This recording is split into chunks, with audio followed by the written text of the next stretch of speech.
এবার 2025-এর শুরুতেই কিন্তু হাত মেলাচ্ছে শনি রাহু। এর ফলে হতে পারে এই ব্যক্তিদের পরপর ইচ্ছে পূরণ। তাই তো 2025 সালে রাহু এবং শনির বিস্ময়কর সংমিশ্রণ এই তিন ব্যক্তিদের জন্য খুব উপকারী।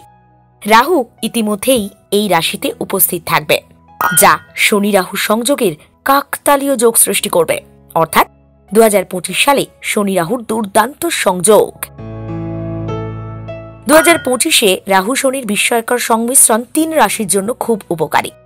জ্যোতিষশাস্ত্রের গণনা অনুসারে শনিদেব আগামী 29 মার্চ 2025-এ মীন রাশিতে গমন করবেন।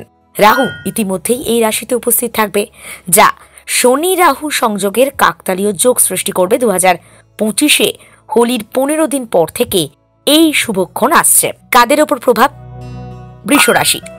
নতুন বছরে শনি এবং রাহুর মিলন এই রাশির জাতকদের জন্য খুব শুভ হবে।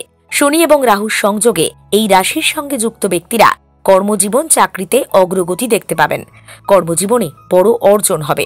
শনিদেবের কৃপায় আর্থিক লাভ হবে। এছাড়াও অর্থ উপার্জনের সুযোগ বাড়বে, বেতন বাড়বে, ব্যবসায় দ্বিগুণ সাফল্য লাভ হতে পারে। তুলা রাশি। জ্যোতিষশাস্ত্র অনুসারে 2025 সালের শুরুতে অর্থনৈতিক অবস্থা ভালো থাকবে। অসম্পূর্ণ কাজ নতুন বছরে শেষ হবে। পরিবারে সুখ বজায় থাকবে। আপনি আপনার স্ত্রীর সঙ্গে রোমান্টিক ভ্রমণে যেতে পারেন। চাকরিজীবীরা ভালো উপহার পাবেন। চাকরিতে পদোন্নতির সুবিধে। এবং সবশেষে বলতে হয় কুম্ভ রাশির কথা। নতুন বছরে কুম্ভ রাশির জাতক জাতিকাদের জন্য বেশ শুভ এবং বিশেষ সময় আসতে চলেছে। রাহু এবং শনির সংযোগের কারণে সম্পদ লাভের যথেষ্ট সুযোগ থাকছে। চাকরিতে পদোন্নতি, সেটারও সুযোগ। ইনক্রিমেন্ট সেটাও হবে। ব্যবসা যদি এক্সটেন্ড করতে চান, সেরকম পরিকল্পনাও রাখতে পারেন। অংশীদারি ব্যবসা থেকে পার্টনারশিপে লাভ হবে। অর্থ উপার্জনের অনেক সুযোগ পাবেন। এছাড়াও বহুদিন ধরে অমীমাংসিত কাজ এই বছরে শেষ হবে। স্বাস্থ্য ভালো হবে। জটিল রোগ থেকে মুক্তি পাওয়ার সম্ভাবনাও রয়েছে। এখানে উল্লেখ করে রাখা দরকার যে সাঁঝবেলা ডিজিটাল কোনো ধরনের বিশ্বাস, জ্যোতিষ বা ধর্মীয় সম্পর্কিত কোনো সম্পাদক নিয়ন্ত্রিত তথ্য পরামর্শ প্রদান করে না।